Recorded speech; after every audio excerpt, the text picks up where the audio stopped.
Hey, what is up guys? So in this video I'm going to be comparing the Doogee S110 with the Ulefone Armor 22. These two rugged devices are the latest from their respective brands, and of course they are among the best rugged devices with impressive specifications of 2023. So in this video I'll compare the specs of these two devices to see which of the two packs the best specs. If you're new here, kindly subscribe and turn on notifications. So without further ado, let's dig in.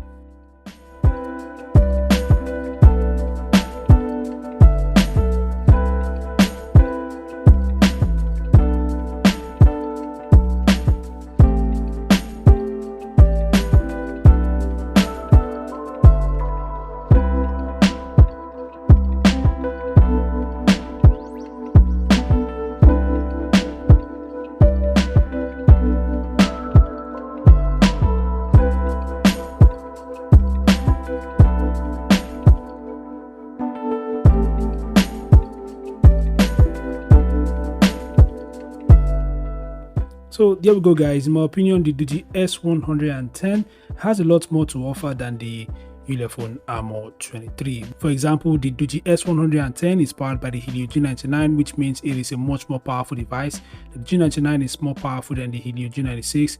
It has a rear display, and its 50MP camera isn't just any 50MP camera. It is not the Samsung JN1 that we see on many budget and mid-range devices. It is instead the Sony IMX766, which is a much more better sensor than the Samsung JN1. And also the S110 has 12GB RAM and a 32MP front-facing camera. Although I love the fact that the Ulefone Armor 22 has a 64MP night vision camera, which is a lot better than the 24MP night vision camera of the Doogee S110. But the S110, like I mentioned earlier, has a lot more to offer than the Ulefone Armor 22. But both devices are packed with impressive specifications. I'd like to hear your thoughts about these two devices, so feel free to share them in the comment section below. Thanks for watching, subscribe to the channel, and I'll see you guys in the next update. Peace out.